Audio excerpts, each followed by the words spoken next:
हम class 10 chapter electricity के साथ हैं, लेकिन आज के वीडियो में हम इलेक्ट्रिसिटी का इंट्रोडक्शन और चार्जेस के बारे में पढ़ेंगे।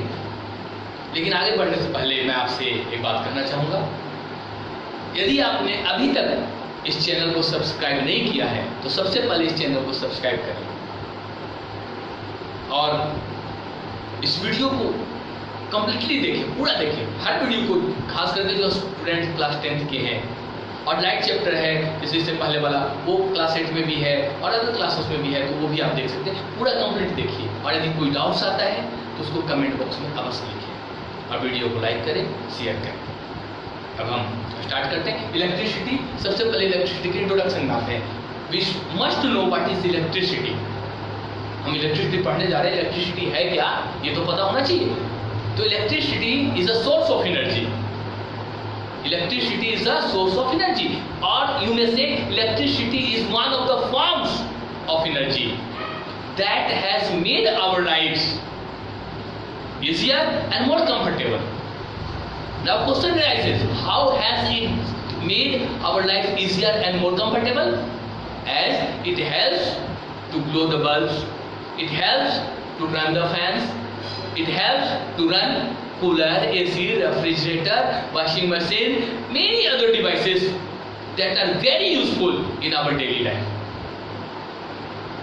यहाँ पे लिखा हुआ है आपका, electricity is one of the forms of energy that has made our life easier and more comfortable as it helps to blow bulb, to run fans and many other devices that are very useful, that are useful in our daily life. Now it is advantageous, it is more advantageous over all other forms of energy. So its advantage over all other forms of energy are cleanness. ये clean है, neat and clean है ये source. इस source से आपको कहीं कोई pollutants, कहीं कोई smokes, smell, bad smell वगैरह नहीं निकलेगा. So it is clean form of energy. Flexibility, flexibility regarding voltage. जितना वोल्टेज आपको चाहिए आप डिवाइस यूज कीजिए, आपको 250 वोल्ट चाहिए आप 250 पे लाइए वोल्टेज को, 220 चाहिए 220 पे लाइए, 180 चाहिए 180 लाइए, डिवाइस यूज कीजिए और अपने नीड के अकॉर्डिंग वोल्टेज को आप चेंज कर लीजिए. सो ये फ्लेक्सिबिलिटी इसमें हमारे पास है, बाकी अदर फॉर्म्स में ये नहीं है. और सबसे मेन जो इंपॉर्टेंट चीज है ना, इसका transmission, easier transmission over long distance, लंबे डिस्टेंस तक इसका ट्रांसमिशन इजी वे में होता है, इजीली होता है and without any appreciable loss of energy. जब इसका हम ट्रांसमिशन करते हैं, इलेक्ट्रिसिटी प्रोड्यूस कहीं और किया जाता है और बहुत दूर दूर तक थाउजेंड्स ऑफ किलोमीटर दूर ट्रांसमिशन करके उसको ले जाया जाता है और इंस्टेंटेनियसली पहुंचता है, वहां पे एकदम तुरंत पहुंचता है और कोई लॉस नहीं होता एनर्जी का. अब आगे हम देखते हैं. और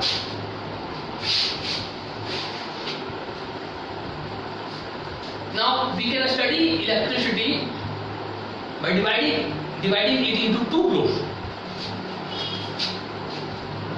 One,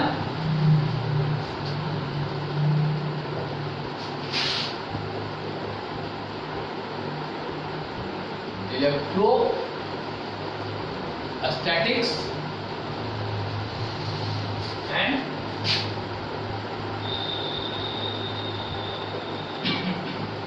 current electricity.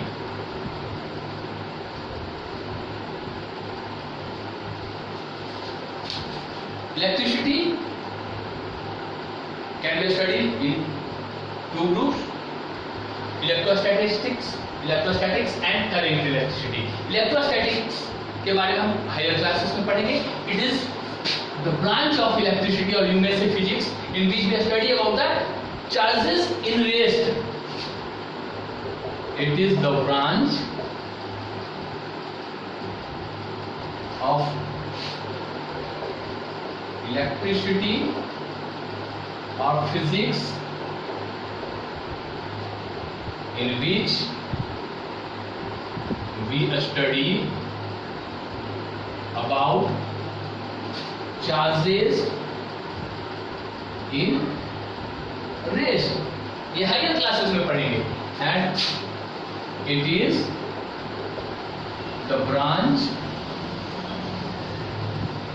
of electricity or physics in which we study about charges in motion. Now either we study charges in rest or charges in motion. We must know about the charges. What are the charges? तो अभी class 10 में हमको ये current जो electricity chapter नाम से आपका है वो एक्चुअली आपका करंट इलेक्ट्रिसिटी है. In this chapter we will study about the charges in motion. अब चार्जेस के बारे में देखते हैं. चार्जेस क्या है? Now we will study about charges.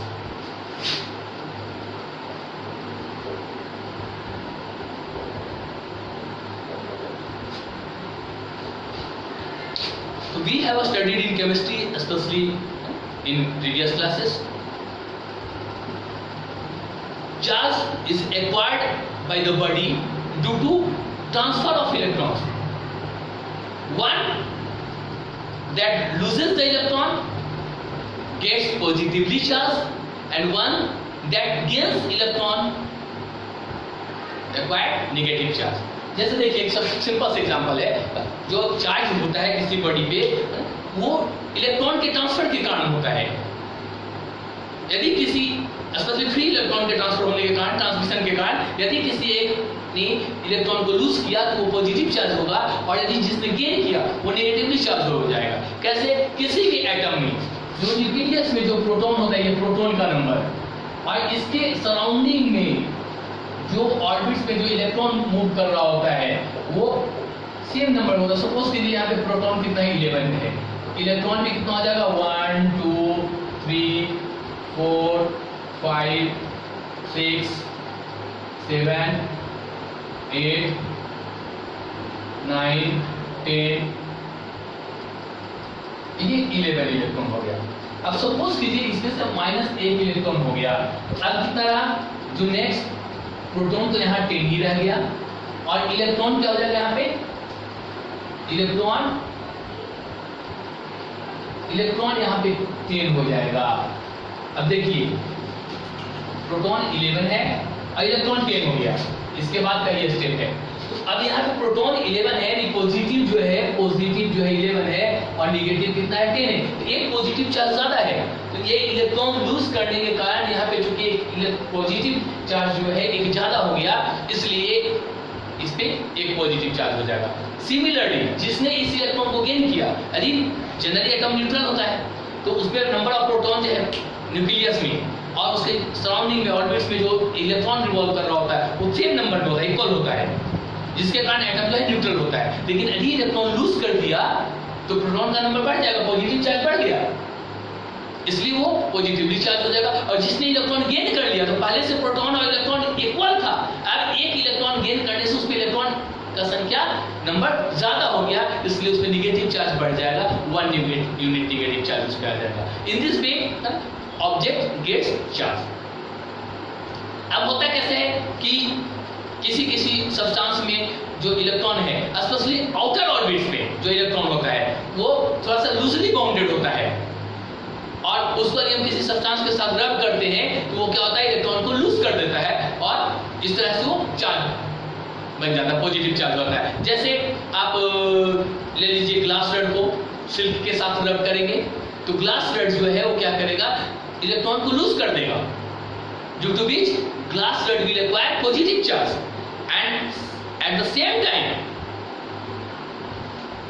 Silk cloth will become negatively charge. क्यों? क्योंकि ग्लास रड को हम सिल्क के साथ रब किए हैं, तो ग्लास रड ने जो इलेक्ट्रॉन लूज किया वो कौन एक्वायर करेगा?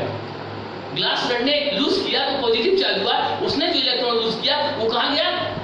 सिल्क पे गया, तो वो नेगेटिवली चार्ज हो जाएगा. सिमिलरली यदि एबोनाइट के रड को आप उलेन क्लॉथ के साथ आप रब करते हो तो यहाँ पे एबोनाइट रड नेगेटिवली चार्ज हो जाएगा, क्योंकि उलेन जो है इलेक्ट्रॉन यहाँ पे लूज करेगा और उलेन पॉजिटिवली चार्ज हो जाएगा, और उसने जो इलेक्ट्रॉन लूज किया उसको एबोनाइट रड एक्वायर करेगा, गेन करेगा, due to which it will become negatively charge. तो इन दिस वे हम देख रहे हैं यहाँ पे क्या टू चार्जेस आ रहा है. There are two types of charges, positive charge and negative charge. अब हम इस चार्ज के कैरेक्टरिस्टिक्स के बारे में पढ़ेंगे. अब आगे हम देखते हैं इसके चार्ज का क्या क्या कैरेक्टरिस्टिक्स है. What are the characteristics of charges. Now we will see about the characteristics of charge. आपने भी देखा there are two types of charges, positive charge and negative charge. तो यहाँ पे हमने लिखा unlike charges means opposite charges means एक negative दूसरा positive, एक positive then दूसरा negative. तो unlike charges attract each other. जो unlike charge है positive और negative या negative और positive एक दूसरे को attract करता है. And like charges repel each other. जो like charge है positive positive और negative negative will repel each other. तो unlike charge attract करेगा और like charge repel करेगा. नेक्स्ट हमने लिखा electric charge is additive. Electric charge जो है वो एडिटिव होता है means total charge is algebraic sum of the individual charge. Individual charges जो भी है उन सभी का अलजेब्रिक चार्ज सम जो है ये इक्वल टू होगा टोटल चार्ज. नेक्स्ट है कि द सिंबल ऑफ चार्ज. तो चार्ज का सिंबल है वो capital Q and the SI unit of charge is coulomb and written as capital C. Means capital C is the symbol of the SI unit of charge, that is coulomb. And the charge body has charge equal to integral multiple of the electronic charge. जो charge body है उसमें जो total charge होगा वो electronic charge का integral multiple. Integral multiple मतलब यहाँ पे जैसे हमने लिखा Q is the total charge, N is the integer and E is the electronic charge. This is the integral multiple Ne. So charge is integral multiple of electronic charge. N is plus minus 1 plus minus 2 plus minus 3 means plus minus 1 plus minus 2. क्यों? If there are negative charge then it will be minus 1. If there are positive charge N will be positive.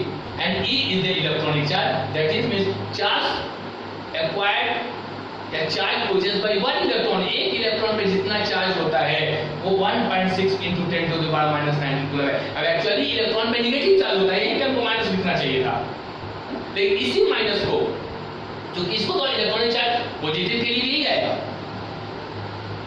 तो इसीलिए हमने इसको यहाँ पे positive में लिखा है. और जो नंबर्स ऑफ चार्ज होगा उसको हमने प्लस माइनस में ले लिया. यदि एक प्लस चार्ज पॉजिटिव चार्ज है तो +1, 2 पॉजिटिव चार्ज है तो 2 + 2, 2 negative charge है तो -2. In this way we will get total number of charge on an object which is charge. अब हम देखते हैं इसमें एक और कैरेक्टरिस्टिक्स है, उसको हम कूलम्ब्स लॉ बोलते हैं. कूलम्ब्स लॉ देखते हैं.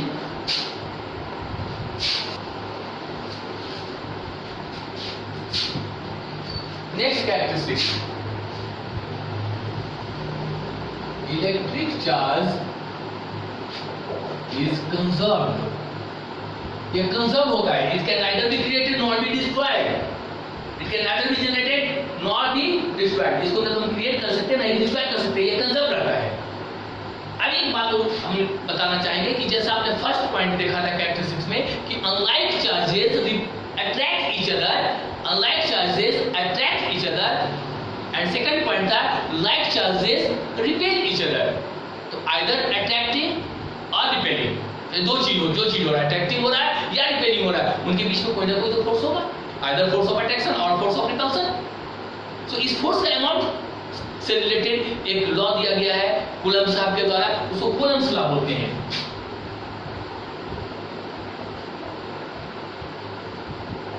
कूलम्ब्स हो सकता है कि आपके 10th में एनसीईआरटी में ये नहीं हो, लेकिन फिर भी इसको जब हम इलेक्ट्रिसिटी पर है कूलम्ब्स लॉ आपको जानना चाहिए. So the force, ये कूलम्ब्स लॉ बोलता है, Coulomb's law states that the force between two charges, मैं सिर्फ 2 चार्ज लिख रहा हूँ, neither unlike not like, unlike हो या like हो, उन दोनों चार्जेस के बीच में जो फोर्स होगा, the force between 2 charges is directly proportional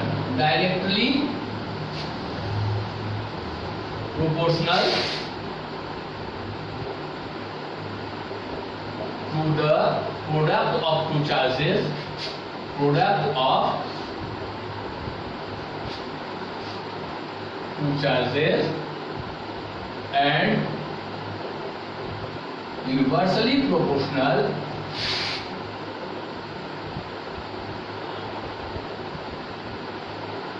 to the square of distance between them.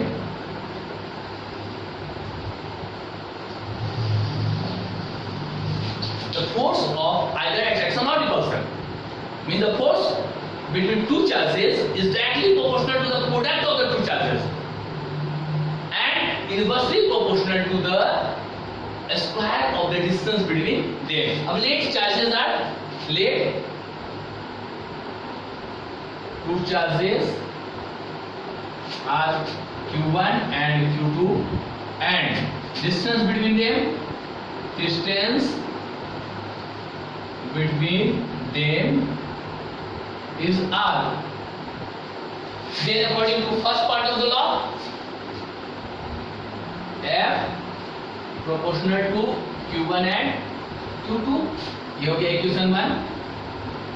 According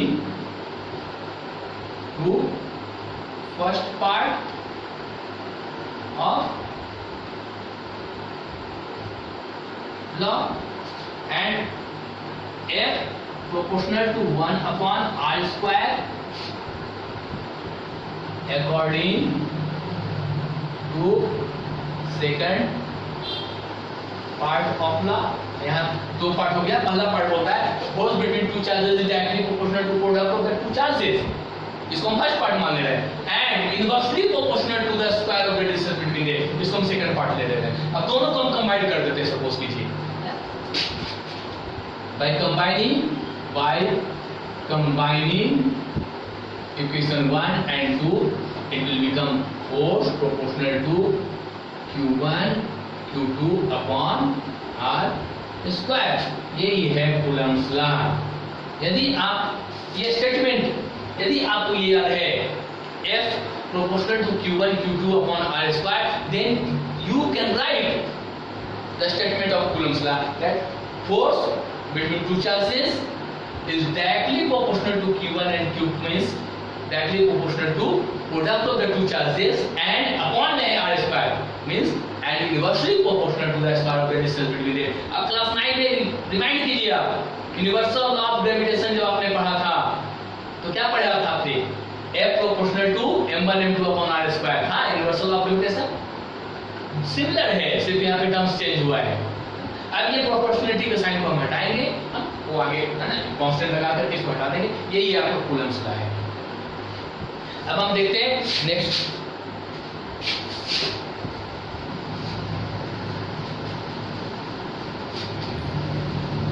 Now we can say that charges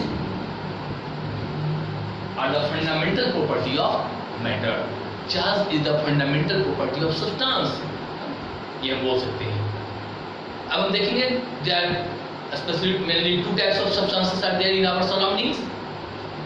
One is conductor and another is non-conductor. Some are semi-conductor, but here we will study about conductor and non-conductor. जैसे देखिए यहाँ पे आपको conductor, चूंकि electricity हम पढ़ रहे हैं तो कंडक्टर और नॉन कंडक्टर जानना जरूरी है. नॉन कंडक्टर ये आप प्रीवियस क्लासेस में भी आपने पढ़ा होगा.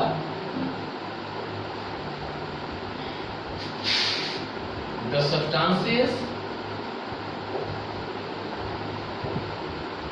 That allows the charges to flow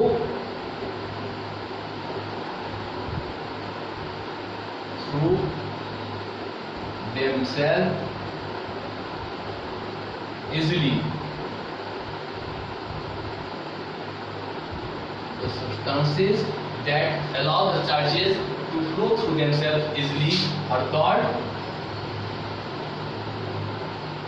conductors, or you may say good conductor. Example, silver is the best conductor. Silver, copper, aluminium and graphite etcetera. अब यहां देखिए the substances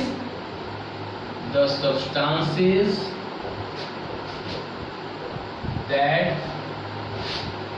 do not allow charges to pass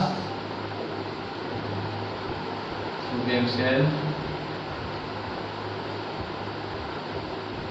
are called non-conductors. Example: